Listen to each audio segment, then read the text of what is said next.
আর দুটো short case paediatrics থেকে, 3 short case from medicine, 2 short case from paediatrics.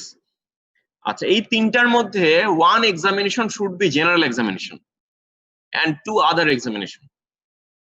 আচ্ছা, general এক্সামিনেশনে ভেরি ইম্পর্টেন্ট হলো you have to memorise the total 24 point we will want to examine. আমাদের যে 24টা examine করতে হয় সাইট, এই 24টার নাম অনেক সময় জিজ্ঞাসা করে। আমরা কি কি দেখি এক্সামিনেশনে, general এক্সামিনেশনে? at first appearance of the patient, তারপরে আমরা ওরিয়েন্টেশন দেখি, তারপরে ডিকুবিটাস দেখি, তারপরে বডি বিল্ড, নিউট্রিশনাল স্ট্যাটাস, তারপরে আমরা এনিমিয়া, জন্ডিস, সাইনোসিস, কোলিনাইকিয়া, লিউকোনাইকিয়া, তারপরে ইডিমা, ডিহাইড্রেশন, তারপরে আমরা ভাইটালস গুলো দেখি যেমন pulse, blood pressure, respiratory rate, temperature, তারপরে আমরা লিম্ফ নোড এক্সামিন করি, বনি টেন্ডারনেস দেখি, তারপরে জোগুলাস ভেনাস প্রেশার দেখি, থাইরয়েড এক্সামিন করি, আর এছাড়া স্কিন, হেয়ার এন্ড ব্রেস্ট, এগুলো জেনারেল এক্সামিনেশনের পার্ট। তাহলে এই জেনারেল এক্সামিনেশনে যে 24 পয়েন্টস আছে ইন এন্ড অ্যারাউন্ড, এই পয়েন্টগুলোকে মুখস্থ রাখতে হবে। পরীক্ষাতে জিজ্ঞেস করবে যে কি কি এক্সামিন করি। এখন তোমাদের অ্যাপিয়ারেন্স থেকে রিটেনে প্রায় কোশ্চেন আসে যে write down the importance of the appearance of the patient. আমরা জানি যে পেশেন্টের অ্যাপিয়ারেন্স আমরা সাধারণত বলে থাকি যে anxious looking or ill looking, আমরা বলি anxious looking or ill looking। আর স্পেসিফিক কিছু কিছু অ্যাপিয়ারেন্স আছে, যেমন আমরা জানি যে moon face, moon like face আছে। তারপরে মুন লাইক ফেস কোথায় কোথায় পাওয়া যায়? যেমন down syndrome, hypothyroidism, nephrotic syndrome, Cushing syndrome. তার মানে যেই ডিজিজ গুলাতে আমাদের ফেসটা বড় হয়ে যায়, ফেসটা পাফি হয়ে যায়, ফেসটা দেখতে গোল মনে হয়, এগুলোকে আমরা মুন লাইক ফেস বলি। তাহলে এইসব ডিজিজে এরকম মুন লাইক ফেস পাওয়া যায়। এছাড়া আমরা জানি যে যদি থাইরোটক্সিকোসিস হয়, থাইরোটক্সিকোসিসে আমাদের terror looking or star looking face পাওয়া যায়, চোখগুলো বড় বড় হয়ে যায়, এক্সোথালমাস হয়ে যায়, পেশেন্টটা মনে হয় যে সবসময় অ্যাংশাস হয়ে আছে। এছাড়া হেপাটিক ফেসিস আছে। আমরা জানি যে পেশেন্টে যদি সিএলডি অথবা সিরোসিস অফ দ্য লিভার থাকে তাহলে হেপাটিক ফেসিস পাওয়া যায়। হেপাটিক ফেসিসটা কেমন দেখতে?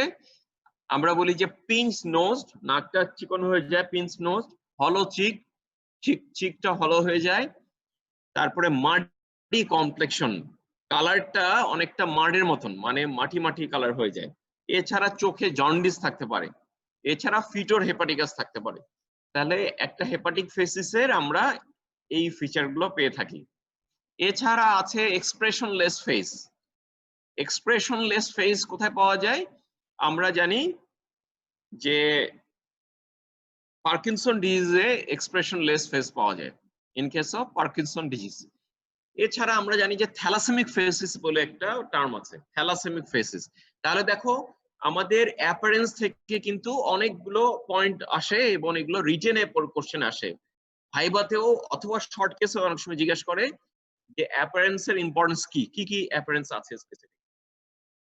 আচ্ছা, ডিকোবিটাস আমরা জানি যে একটা হলো অন চয়েস। অন চয়েস মানে পেশেন্ট যে কোনো ভাবে শুয়ে থাকতে পারে, বসে থাকতে পারে, কিন্তু if the patient having any respiratory distress,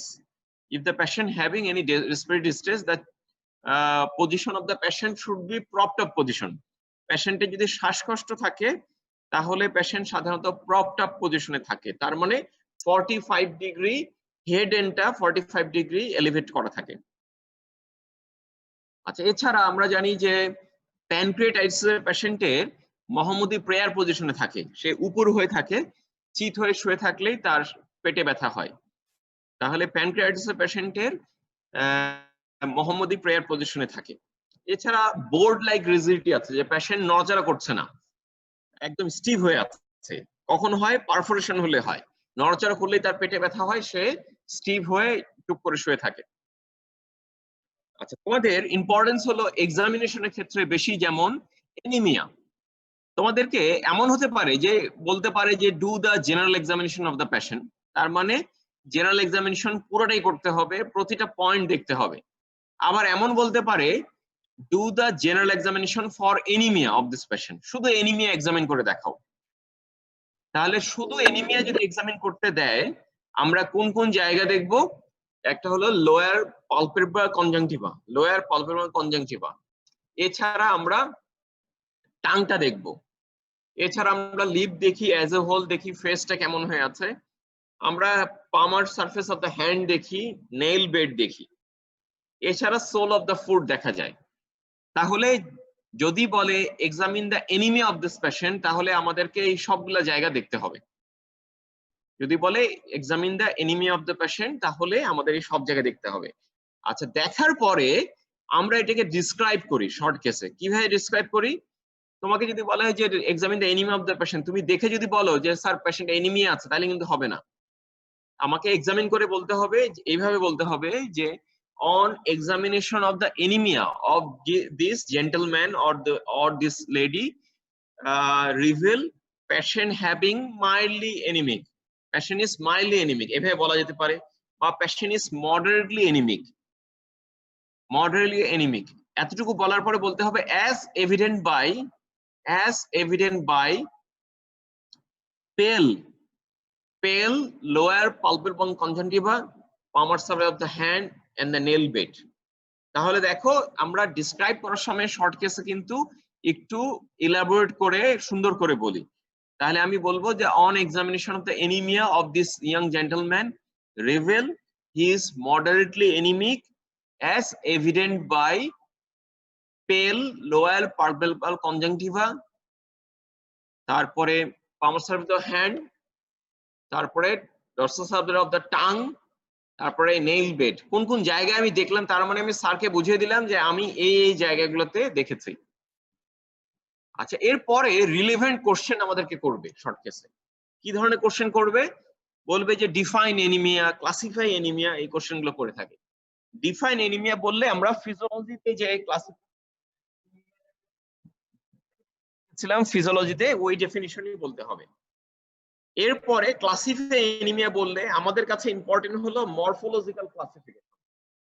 আমাদের কাছে এনিমিয়ার ক্লাসিফিকেশন ইম্পর্টেন্ট, মরফোলজিক্যাল ক্লাসিফিকেশন কি কি আছে, যেমন মাইক্রোসাইটিক হাইপোক্রমিক এনিমিয়া, তারপরে নর্মোসাইটিক নর্মোক্রমিক এনিমিয়া, আর মেগালোব্লাস্টিক এনিমিয়া। আমরা সবাই জানি যে মাইক্রোসাইটিক হাইপোক্রমিক এনিমিয়া কোথায় কোথায় পাওয়া যায়।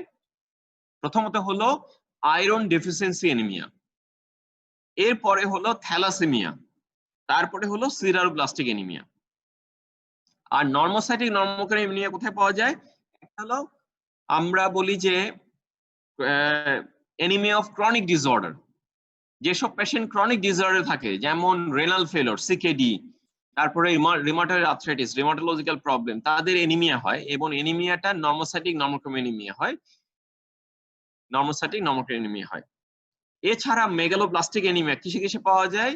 Vitamin B12 and folic acid ডেফিসিয়েন্সিতে, vitamin B12 and folic acid deficiency পাওয়া যায়। এর পরবর্তী কোশ্চেন তোমাদেরকে করবে, আচ্ছা পেশেন্টের এনিমিয়া আছে, তাহলে নেইলে কোনো চেঞ্জ পেতে পারো? আমি বলবো যে হ্যাঁ স্যার পাবো। নেইলটা এনিমিয়া হলে সাধারণত পেল থাকবে, আর যদি আয়রন ডেফিসিয়েন্সি এনিমিয়া হয় তাহলে নেইলে কি পাওয়া যাবে? কোলিওনাইকিয়া পাওয়া যাবে। তাহলে in case of iron deficiency anaemia there should be koilonychia in the nail bed, koilonychia in the nail bed.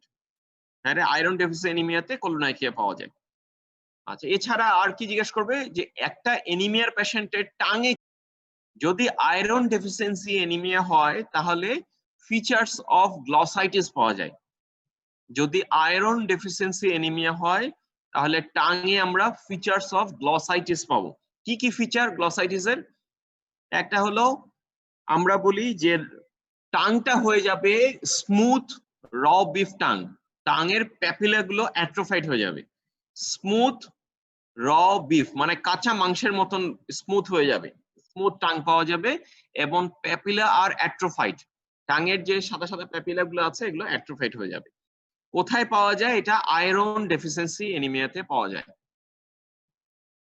আচ্ছা, এছাড়া আর একটা কোশ্চেন করতে পারে যে আয়রন ডেফিসিয়েন্সি এনিমিয়ার পেশেন্টের কোনো সিমটম ডেভেলপ করে?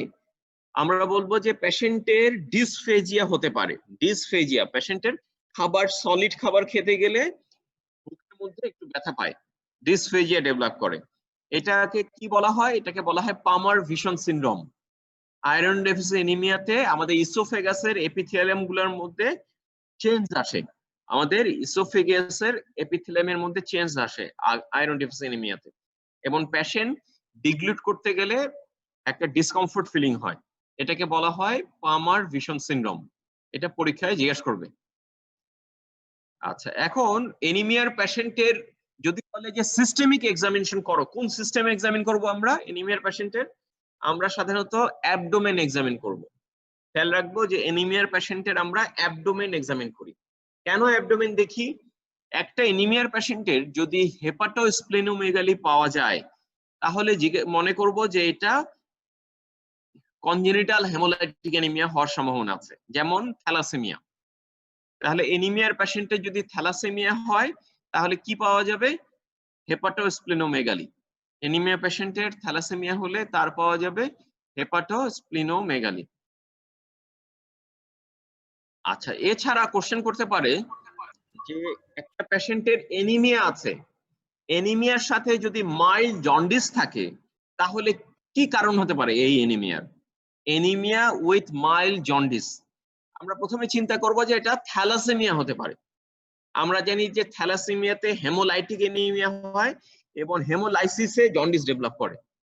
তাহলে এনিমিয়া উইথ মাইল্ড জন্ডিস প্রথম কজ হলো থ্যালাসেমিয়া। সেকেন্ড কজ হলো পেশেন্টের মেবি সিএলডি আছে, chronic liver disease. Chronic liver ডিজিজে আমাদের জন্ডিস থাকে। এখন বলতে পারো যে এনিমিয়া কিভাবে থাকবে ক্রনিক লিভার ডিজিজে?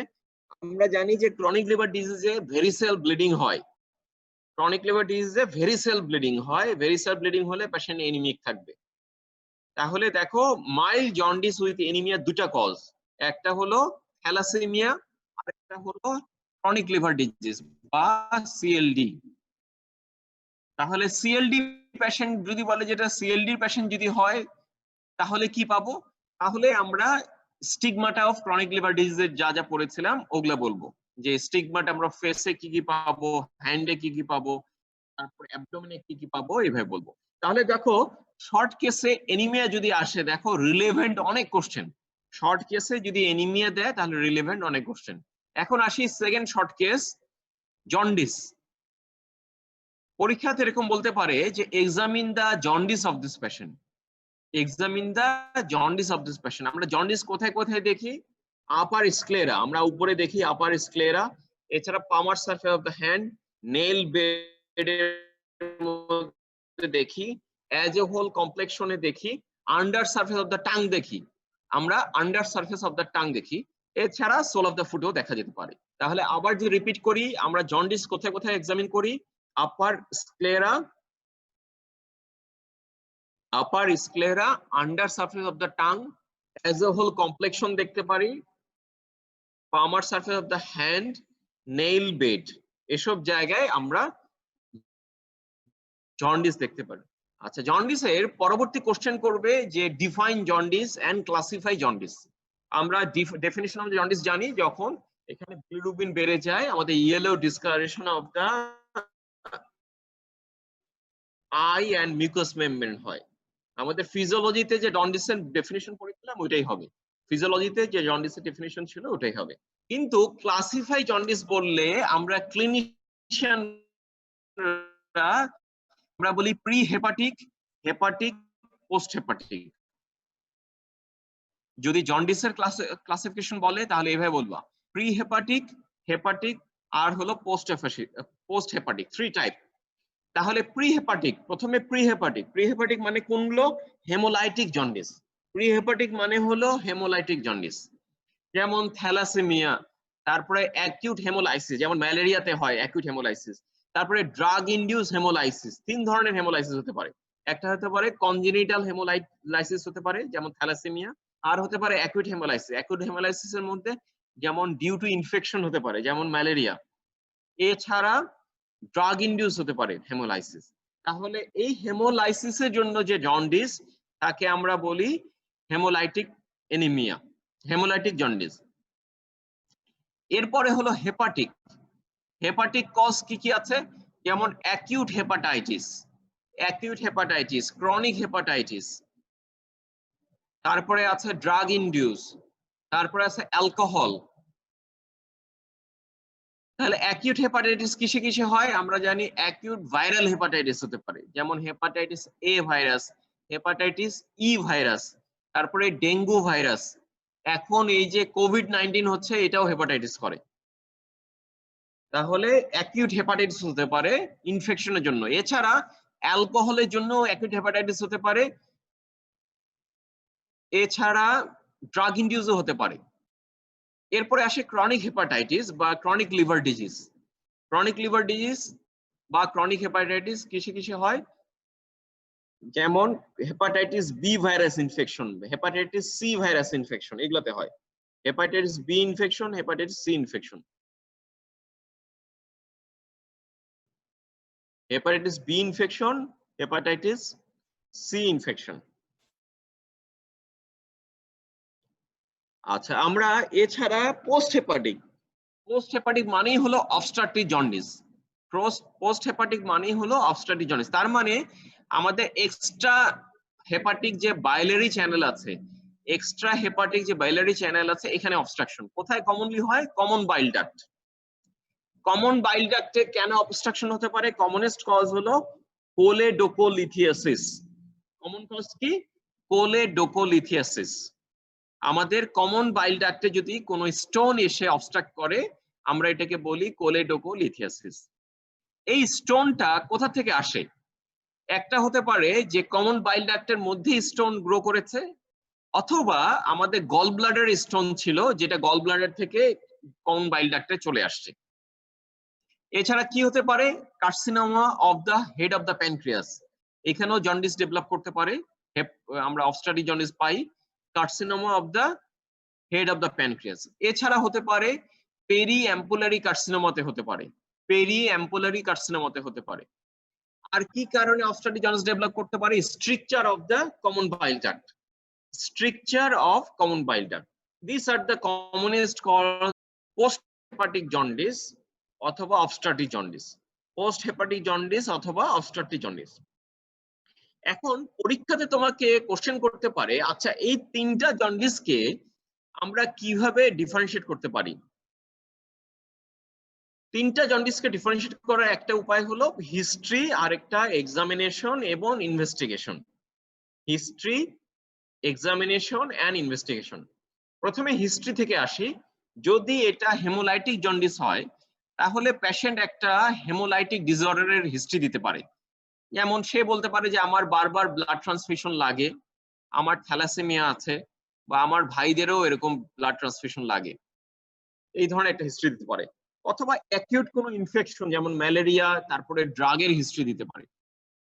যদি হেপাটোসেলুলার জন্ডিস হয়, যদি লিভারের কারণে জন্ডিস হয় হেপাটোসেলুলার, তাহলে কিন্তু পেশেন্ট হিস্ট্রি দিবে যে কমনলি বলে যে তার প্রোডর্মাল সিনড্রোম হয়, যেমন অ্যানোরেক্সিয়া, নওশিয়া, ভমিটিং, এই ফিচারগুলো নিয়ে পেশেন্ট প্রেজেন্ট করে। যেমন অ্যাকিউট ভাইরাল হেপাটাইটিসে পেশেন্ট ইনিশিয়ালি প্রেজেন্ট করে যে তার নশিয়া, ভমিটিং, সিভিয়ার অ্যানোরেক্সিয়া, খাবারে সিভিয়ার অ্যানোরেক্সিয়া ডেভেলপ করে। Nausea, vomiting, severe anorexia.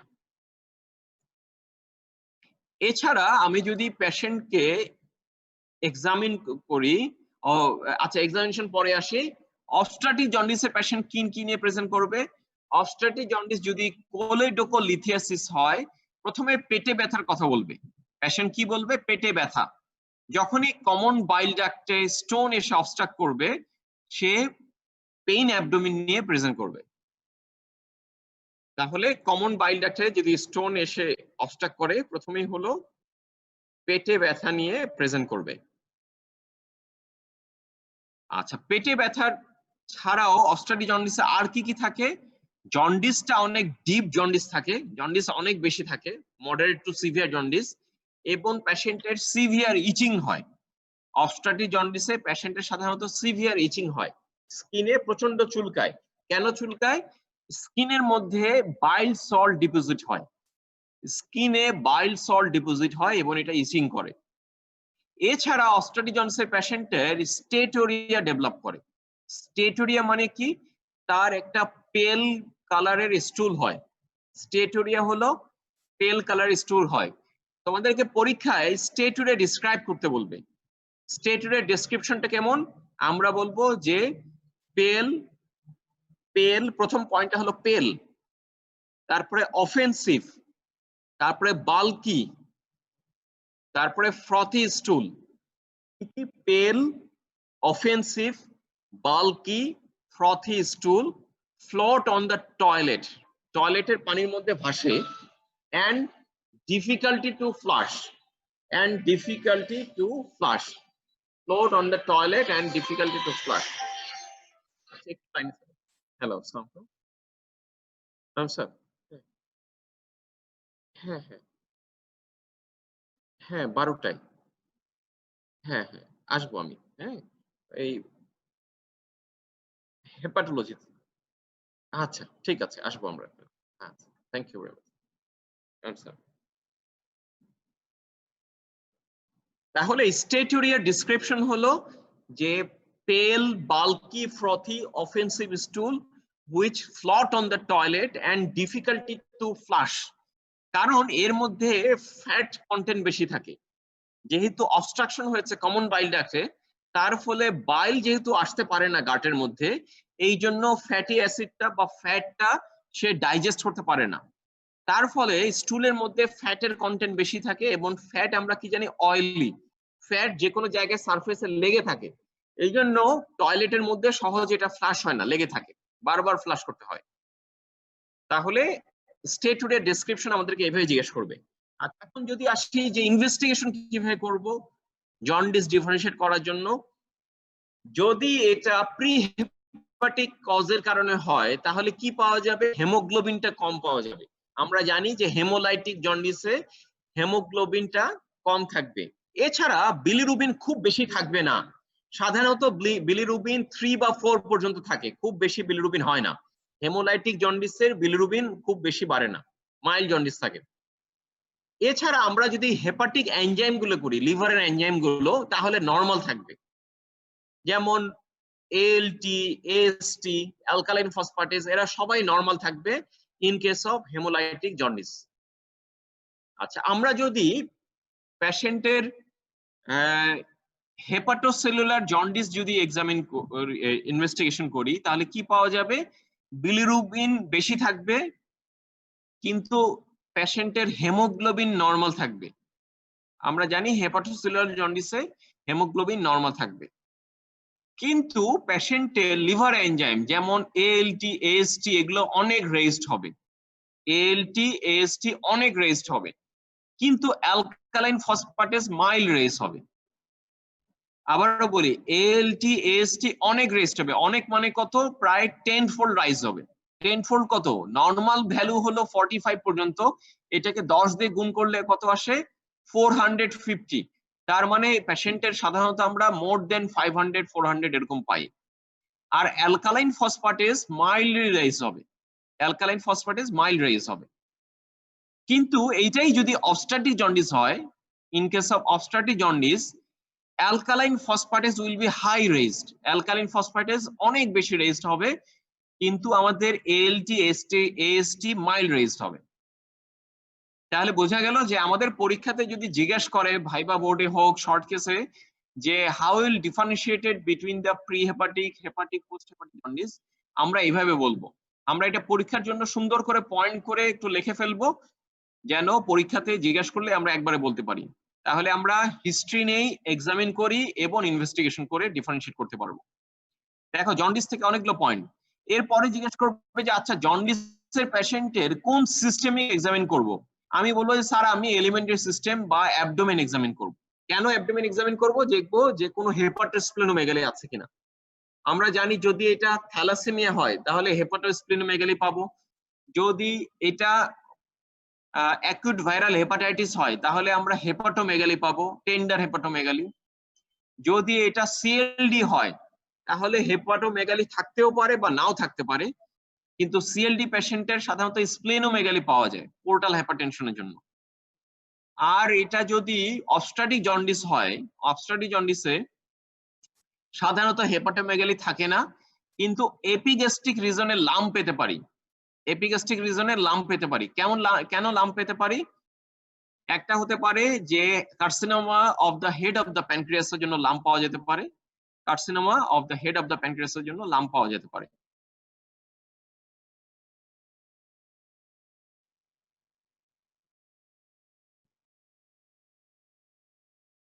Carcinoma of the head of the প্যানক্রিয়াসের জন্য লাম্প পাওয়া যেতে পারে। এছাড়া ডিস্টেন্ডেড গল ব্লাডার পাওয়া যেতে পারে। অনেক সময় গল ব্লাডারটাও লাম্প পাওয়া যায় বা ডিস্টেন্ডেড গল ব্লাডার পাওয়া যায়, যে গল ব্লাডারটা ফুলে আছে, হাতে পালপেবল হতে পারে।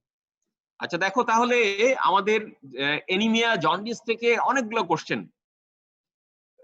কোশ্চেন করতে পারে। এখন আসি যেমন লিউকোনাইকিয়া। আমাদের জানি যে নেইলে হোয়াইটেনিং অফ দ্য নেইলকে লিউকোনাইকিয়া বলে, নেইলটা সাদা হয়ে যায়।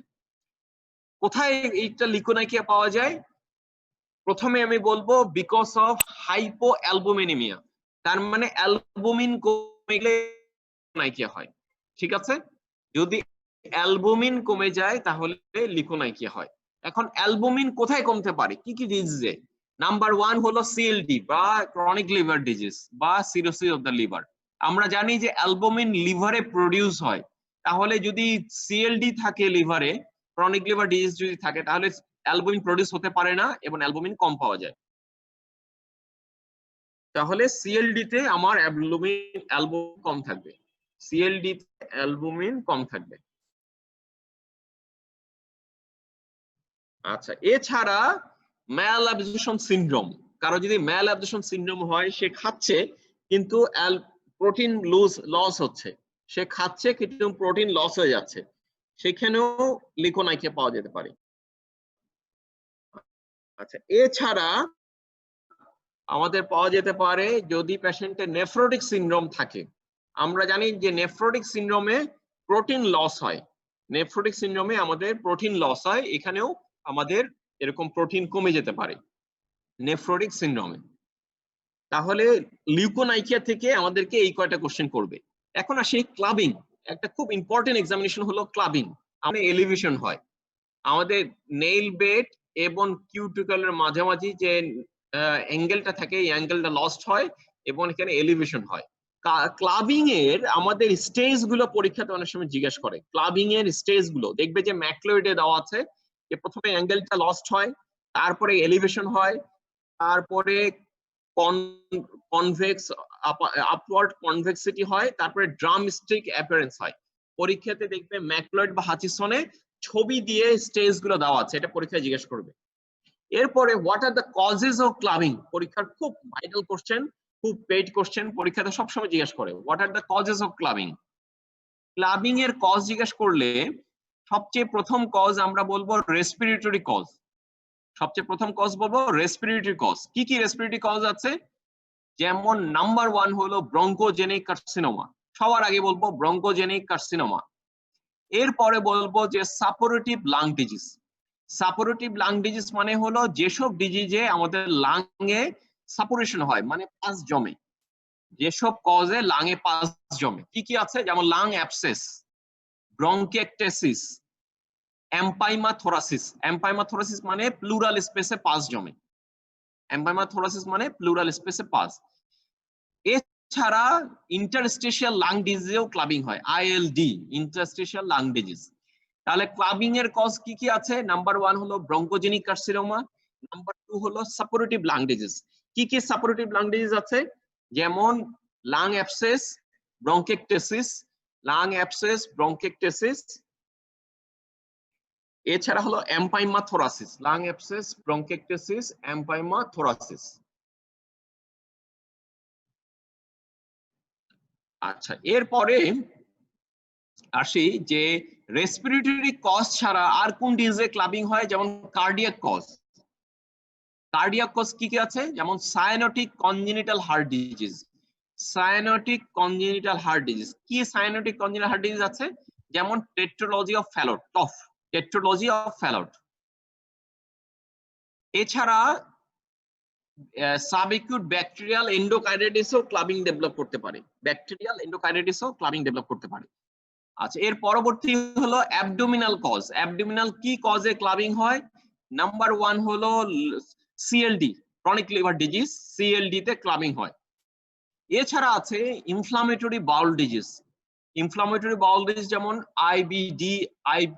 আইবিডি, ইনফ্লামেটরি বাউল ডিজিজ যেমন ulcerative colitis, Crohn's disease, ulcerative colitis, Crohn's disease, এগুলোতেও ক্লাবিং হয়। আর এছাড়া রেয়ার দুইটা কজ আছে, একটা হলো ফ্যামিলিয়াল, কারো কারো ফ্যামিলিয়াল ক্লাবিং থাকে, জন্মগত ক্লাবিং থাকে, কারো কারো থাইরোটক্সিকোসিস যেমন গ্রেভস ডিজিজেও ক্লাবিং ডেভেলপ করে। থাইরোটক্সিকোসিস যেমন গ্রেভস ডিজিজেও ক্লাবিং ডেভেলপ করে। তাহলে দেখো ক্লাবিং এর অনেকগুলো পয়েন্ট, এগুলো পরীক্ষায় জিজ্ঞেস করবে।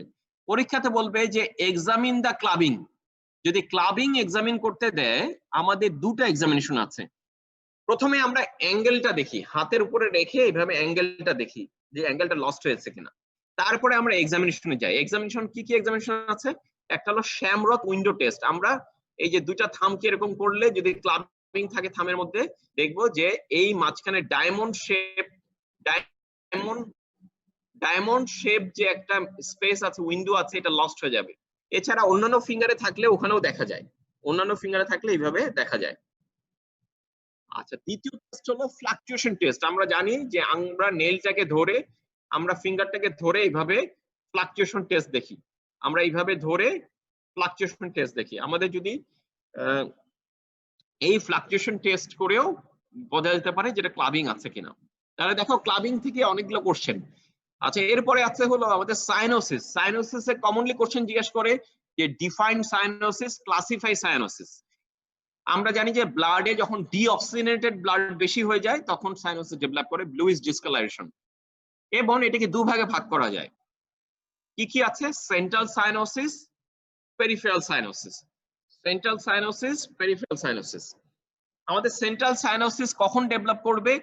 যখন কোনো কারণে যদি লাঙে অক্সিজেনেশন কম হয়, যেমন অ্যাকিউট এগ্রাভেশন অফ দ্য সিওপিডি আছে, অ্যাজমা আছে, তার মানে রেসপিরেটরি ফেলিওর যদি হয় তখন সাইনোসিস ডেভেলপ করবে, সেন্ট্রাল সাইনোসিস। এছাড়া যদি কার্ডিয়াক কজ হয়, যেমন একটা পেশেন্টের টফ আছে, ভিএসডি আছে, একটা পেশেন্টের acute left ventricular failure develop করেছে, তাহলেও কিন্তু লাঙে অক্সিজেনেশন হবে না এবং তার সেন্ট্রাল সাইনোসিস ডেভেলপ করবে। আর পেরিফেরাল সাইনোসিস কখন ডেভেলপ করে? পেরিফেরিতে কখন ডেভেলপ করে cyanosis? On exposure to cold. যদি ঠান্ডায় এক্সপোজ হয় তাহলে পেরিফেরাল ভেসোকনস্ট্রিকশন হয়। ঠান্ডা এক্সপোজারে পেরিফেরাল ভেসোকনস্ট্রিকশন হয়। এই ভেসোকনস্ট্রিকশন হয়েও ক্লাবিং হয়। যদি ঠান্ডার এক্সপোজারে পেরিফেরাল ভেসোকনস্ট্রিকশন হয়, পেরিফেরাল ভেসোকনস্ট্রিকশন হলেও ক্লাবিং হয়। আচ্ছা, central cyanosis, peripheral cyanosis examine করার ক্ষেত্রে আমরা সবসময় একটা ভুল করি। আমরা কোথায় কোথায় এক্সামিন করি? টাং দেখি, এছাড়া টিপ অফ দ্য নোজ দেখি, লিপ দেখি, নেইল বেড গুলো দেখি। খেয়াল রাখবে সেন্ট্রাল সাইনোসিস সব জায়গায় পাওয়া যাবে, including the tongue. Central cyanosis সব জায়গায় থাকবে, আমার ফিঙ্গারে থাকবে, টাঙে থাকবে, লিপে থাকবে, এয়ার লোবুলে থাকবে, সব জায়গায় থাকবে। কিন্তু পেরিফেরাল সাইনোসিস শুধু পেরিফেরিতে থাকবে। আমরা পরীক্ষায় যেন এটা ভুল না করি। অনেকে বলে কি সেন্ট্রাল সাইনোসিস টাঙে থাকে, পেরিফেরাল সাইনোসিস হ্যান্ডে থাকে। এইভাবে না, পেরিফেরাল সাইনোসিস শুধু পেরিফেরিতে থাকে, কিন্তু সেন্ট্রাল সাইনোসিস অল দ্য এরিয়াতে should be present. Central cyanosis আমার যেখানে যেখানে ব্লাড যাবে সব জায়গায় সাইনোসিস পাওয়া যাবে। তাহলে আমরা এইভাবে ডিফারেন্সিয়েট করব। আচ্ছা, এরপরে বাকি যে অনেকগুলো পয়েন্ট আছে তোমাদের, যেমন খুব ইম্পর্টেন্ট, যেমন ইডিমা আছে, ডিহাইড্রেশন আছে। ডিহাইড্রেশন আমরা জানি যে কখন ডিহাইড্রেশন হয়, যদি ভমিটিং, ডায়রিয়া এগুলাতে ডিহাইড্রেশন হয় পেশেন্টের। ইনটেক যদি কম হয় সেখানেও ডিহাইড্রেশন হয়। আর আমরা ইডিমাকে অনেক সময় অনেকভাবে কোশ্চেন করি, যে একটা পেশেন্টের বায়োল্যাটারাল অ্যাঙ্কেল ইডিমা থাকতে পারে অথবা ইউনিল্যাটারাল অ্যাঙ্কেল ইডিমা হতে পারে। বায়োল্যাটারাল অ্যাঙ্কেল ইডিমা হতে পারে অথবা ইউনিল্যাটারাল অ্যাঙ্কেল ইডিমা হতে পারে।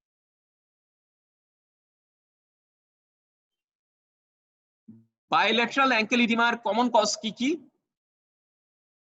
বায়োল্যাটারাল অ্যাঙ্কেল ইডিমার কমনেস্ট কজ হলো heart failure, CLD, nephrotic syndrome, এগুলাতে বায়োল্যাটারাল প্যাডেল ইডিমা পাওয়া যায়। Heart failure, CLD, nephrotic syndrome, এগুলোতে বায়োল্যাটারাল ইডিমা পাওয়া যায়। আচ্ছা, এছাড়া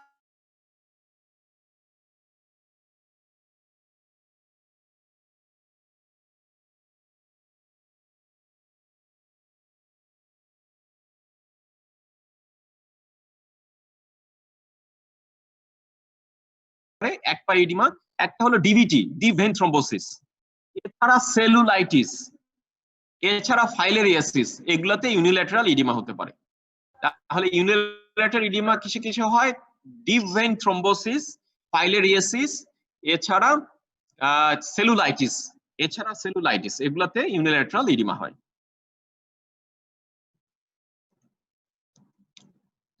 এখন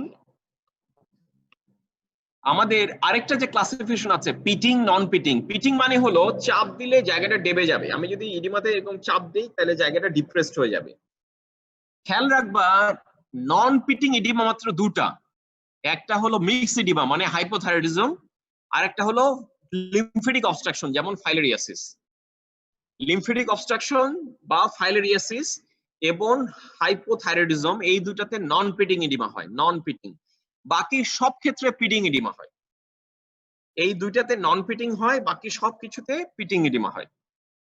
তাহলে লিম্ফেটিক অবস্ট্রাকশন, ফাইলেরিয়াসিস, এই দুইটাতে নন পিটিং ইডিমা, বাকি সব কিছুতে পিটিং ইডিমা।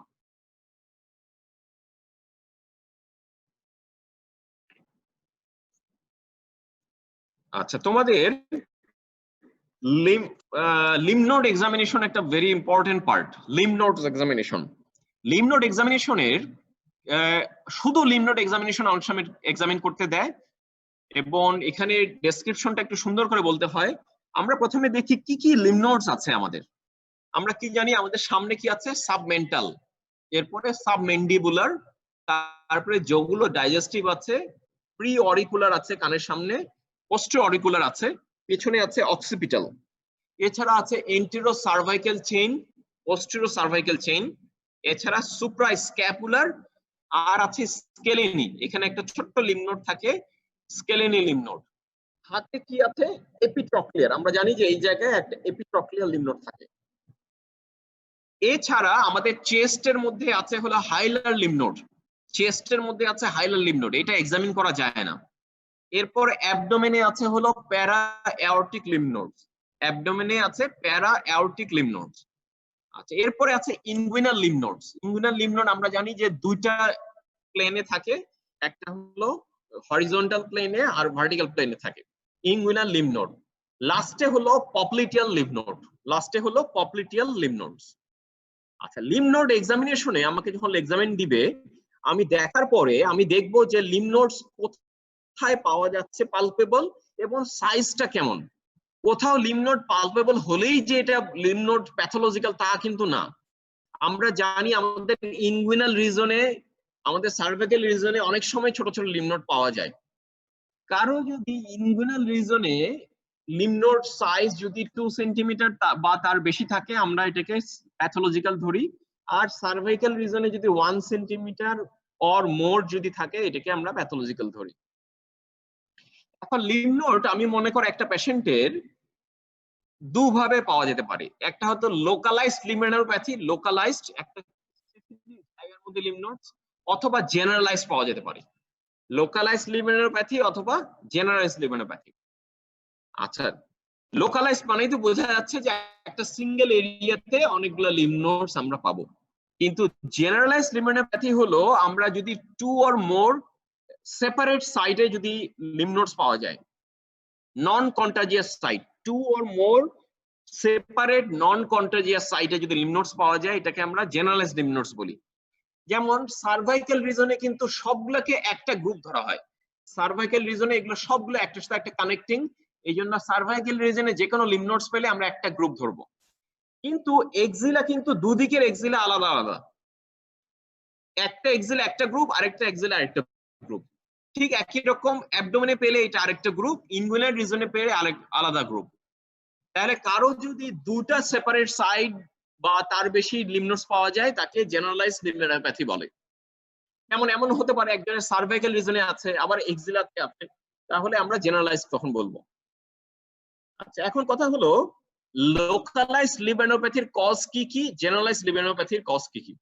লোকালাইজড কোন একটা স্পেসিফিক জায়গায় লোকালাইজড লিম্ফোডেনোপ্যাথির প্রথম কজ হলো সাপোরেটিভ ব্যাকটেরিয়াল ইনফেকশন। প্রথমে হলো সাপোরেটিভ ব্যাকটেরিয়াল ইনফেকশন। আমরা জানি স্টেপটোকক্কাস, স্টেফাইলোকক্কাস যেগুলোতে আমাদের পাস ফর্ম হয়, স্টেপটোকক্কাস, স্টেফাইলোকক্কাস এগুলোতেও লোকালাইজড লিম্ফোডেনোপ্যাথি হয়। এছাড়া কি হতে পারে, যেমন টিউবারকুলোসিস, লোকালাইজড টিউবারকুলোসিস হতে পারে। এছাড়া ইনফেকশন ছাড়া কি হতে পারে, সেকেন্ডারি মেটাস্ট্যাটিক লিম্ফ নোডস হতে পারে, secondary localise secondary metastatic lymph node. যেমন একজনের ব্রেস্ট কার্সিনোমা থেকে সার্ভাইকাল রিজনে যেতে পারে, ব্রঙ্কোজেনিক কার্সিনোমা থেকে সার্ভাইকাল রিজনে যেতে পারে, স্টোমাক থেকে সার্ভাইকাল রিজনে যেতে পারে। তার মানে কোথাও ম্যালিগনেন্সি আছে, তার মেটাস্ট্যাটিক লিম্ফ নোডস আমি পাচ্ছি একটা জায়গাতে। তাছাড়া লিম্ফোমা পেশেন্টের এরকম লোকালাইজ লিম্ফোডেনোপ্যাথি পাওয়া যেতে পারে। লিম্ফোমা, লিউকেমিয়াতে না, কিন্তু লিউকেমিয়াতে সাধারণত জেনারেলাইজড লিম্ফ নোড হয়, আর লিম্ফোমাতে জেনারেলাইজড হয়, লোকালাইজড হয়। আচ্ছা এরপরে জেনারেলাইজড লিম্ফোডেনোপ্যাথি, জেনারেলাইজড কমন কজ কি কি, কমনেস্ট কজ হলো যেমন ভাইরাল ইনফেকশন, কিছু কিছু ভাইরাল ইনফেকশনে জেনারেলাইজড লিম্ফোডেনোপ্যাথি হয়। আসেন আপনার এই আর 2 মিনিট, আসেন ভিতরে আসেন আপনার, বাইরে বসেন না, বসেন আপনার। আচ্ছা কিছু কিছু কজে জেনারেল ভাইরাল ইনফেকশনে আমাদের জেনারেলাইজড লিম্ফোডেনোপ্যাথি হয়। হ্যাঁ যেমন এই যে চিকেনগুনিয়া ভাইরাস আছে, তারপরে এপস্টেইন-বার্গ ভাইরাস আছে, সাইটোমেগালো ভাইরাস আছে, ইনফেকশাস মনোলিউকোসিস আছে, এগুলাতে জেনারেলাইজড লিম্ফোডেনোপ্যাথি পাওয়া যেতে পারে। এর বাইরে আমাদের টিউবারকুলোসিস যেমন ডিসেমিনেটেড টিবি, এখানেও জেনারেলাইজড লিম্ফোডেনোপ্যাথি পাওয়া যেতে পারে। এর বাইরে আমাদের হেমাটোলজিক্যাল ম্যালিগনেন্সি আছে কিছু, হেমাটোলজিক্যাল ম্যালিগনেন্সি কিসে কিসে আছে, যেমন লিউকেমিয়া, লিম্ফোমা, এগুলোতে জেনারেলাইজড লিম্ফোডেনোপ্যাথি পাওয়া যেতে পারে। লিউকেমিয়া, লিম্ফোমা এগুলোতে জেনারেলাইজড লিম্ফোডেনোপ্যাথি পাওয়া যেতে পারে। আচ্ছা আর রেয়ারলি কিছু আছে, যেমন ড্রাগ ইনডিউস আছে, কিছু কিছু ড্রাগেও এরকম জেনারেলাইজড লিম্ফোডেনোপ্যাথি পাওয়া যায়। আচ্ছা আমি খুব কুইক 1 মিনিট শেষ করব, তোমাদের পরবর্তী পেরিটিক্স ক্লাস আছে, ম্যাডাম চলে আসছে। আচ্ছা আমাদের একটা লিম্ফ নোড কোথাও পেলে আমরা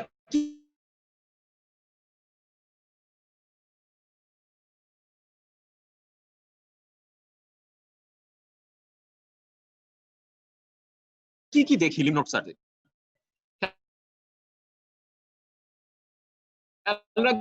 আমরা লিম্ফ নোডস এর প্রথমে দেখি যে সাইজটা কেমন, আমরা সাইজটা সাধারণত সেন্টিমিটারে মেজার করে থাকি। এরপরে দেখি যে লিম্ফ নোডসটার কনসিস্টেন্সি কেমন, এটা কি ফার্ম নাকি হার্ড নাকি রাবারি কনসিস্টেন্সি কিনা, এটা ব্যথা পায় কিনা। এরপরে দেখি